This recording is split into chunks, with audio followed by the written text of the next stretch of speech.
Hello, this is Shep and Max here at the Sun Valley Auto Club, and today we're going to be talking about this 1963 Jaguar XKE. This is a just a phenomenal car. We're presenting it in the way that we found it. We were contacted by the family and went over to Oregon and pulled this out of a barn. A really rare find, a really lucky find. This one has not seen the light of day as far as being on the market since 1970. Yeah, and I want to be super clear. We actually found this outside of Washington, in eastern Washington. Easy to make the mistake. They're both very similar. Pretty close. Just across the border. Yeah, exactly. It is in Washington. Yeah, but very nice dry climate. Yeah. We found this in a barn/garage, you could say, with a few other vehicles. Definitely really was excited when we saw this. But boy, it was about 90 degrees when we had found it. So it's been well preserved. And that's in the springtime as well. Nice thing is there's quite a few other cars sitting in that same barn, and they're all in really, really good shape. No rust. Certainly every car that's been sitting for a while is going to need some work. The biggest thing you're looking for is you don't want to get into rust. Mechanical is pretty easy. Rust is a nightmare that'll really drive the cost of the project up. This was definitely enthusiast owned, we can clearly say, and well loved. So let's talk about the history of this car. We've got a few records on this, Shep. And it came in from, and we were just kind of going through that. Originally, the earliest record we have is coming in from where? It would be outside of Lake Oswego in Oregon, so south of Portland. And then in 1970, it looks like the family thought it was a little bit earlier, but the earliest records we have with their name on it is 1970. So from there it went into Washington, as I like to refer to it as Oregon. But it did go into Washington, and it's been family owned ever since. It's been the father's car. In 1992, it did go into the daughter's name, but really the possession was the father. He drove it all the way up until his passing. And in fact, there is an alteration to the car specifically for him, and that he changed it to a automatic from the manual. He just had a health issue that limited the use of his legs, and so he went with the automatic so he could just keep his love affair with this car going, which I think is brilliant. I love it. I love it. And that's the whole thing with this car, is that it was really just their family car. It was a love of the car for the sake of loving the car. The daughters were telling us fantastic stories about road trips in the back. Max, your first comment was like, what do you mean? Where do you sit? Right, and they're like, well, we just crawl in there, play cards in the back. And hang on top of the luggage. Yeah. And I can't imagine that. Classic 70s styles. You're a little too young. I have those memories. That's the glorious years of the 70s. But anyway, so that's the history as we know it. Well loved. It is should have probably started this off at the beginning of the video. It is a numbers matching engine. That's right. So this is not something, even though we did mention the modification of the transmission and the reason why, it is a numbers matching engine, which we'll have plenty of photos to show that. The engine does crank, and so it does turn over. However, we have been hesitant to even go there yet. Like we said, this is fresh off the truck. We're very excited about it.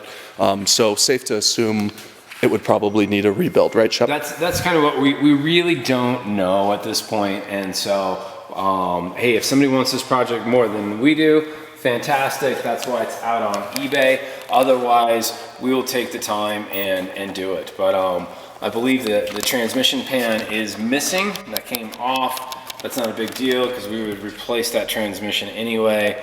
The engine might turn over and run, but we're just assuming it's pretty safe to say that it would just need a rebuild at any rate. I think once you start on a car like this, you might as well just go all the way. Which is easy to do. Mechanicals are easy. I'm trying to show off some of the metal under here. I've seen a lot of British cars with this style of engine compartment that have just rotted away. And thankfully this car has lived its entire life in the Northwest. You know, I've got a ton of photos that show this area, so please check those out. But I mean, check that out, Shep. Yeah, I mean, this metal, these seams are just beautiful. And we'll throw it out there. We don't touch too many Jags. We touch quite a few classics. If there's an area of the car that you're like, hey, here's where you look, guys, we will send you those photos and, you know, work with us and we'll work with you if this is the car for you. But take a look at that front end again. Right. I mean, we've seen so many of these out there with, you know, the missing headlight covers, the trim blown, the front end's crunched, and not only is all the trim around the whole car, not only is it present, it's in really, really good shape. What I love about this one is it is the quintessential Jaguar XKE. It is the Series 1 with the glass headlight covers. Yeah. And those surrounds, definitely nice and original looking, not blown out, not chipped. Fully around. Like I said, this car would have been the family truckster occasionally, and they drive to the city in this car, but it was not left out on downtown Seattle streets and bashed into, and that clearly shows. Yeah, I mean, loved by the same family since 1970, the first time it's been on the market. So that love definitely shows with the quality of this, even though time passes on, family members pass on, and now you're left with some dust, but a really easy project to pick up and take it to the next place. So really nice door opening. Glass too. Glass is extremely clean. And yeah. They went with some shag carpet. I'd love to see what this looks like, minus the shag. But once again, these people just love their car, and even with that, it was their car. They're gonna do what they want with it, and at this point, they're certainly not looking to go to show. What I like to see is that, yes, it is a swapped-in automatic, but the guy had nice attention to detail. I'm going to try and pull focus so that you can see the Jaguar emblem on the shift knob. Nice to see that. You do have that original radio in there. Your gauge cluster is all original. Odometer, no information if it's rolled or not. Right now, it's sitting at 54,569. I think it'd be safe to assume that it did roll. Yeah, I think they drove it. They drove it. Yep.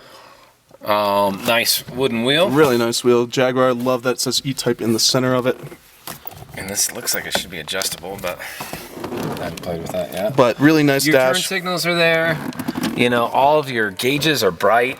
They're not smudged. You can read what your warning lights are. The rest of the interior is, do a little switcheroo, really nice and pretty complete as well. You've got the low sloped, rounded seats, which are correct. Nice clean headliner. And some shag. Get some 70 shag. So that's probably it for what we can show you here. If this is the first video, look for the next link that will show you the underside. There's also going to be a link for all the photographs we take. We'll only post a few to eBay, but provide a link for further investigation. All right, if this is something you'd be interested in purchasing, it is for sale, and we are here to sell it. So you can give me a call. My name is Max. My phone number is 208-720-8854. And I'm Shep, 208-721-1973. If you've got some questions or if you need us to look in a particular area, happy to do it. Thanks for having a look. Hopefully you're as excited as we are. Have a great day.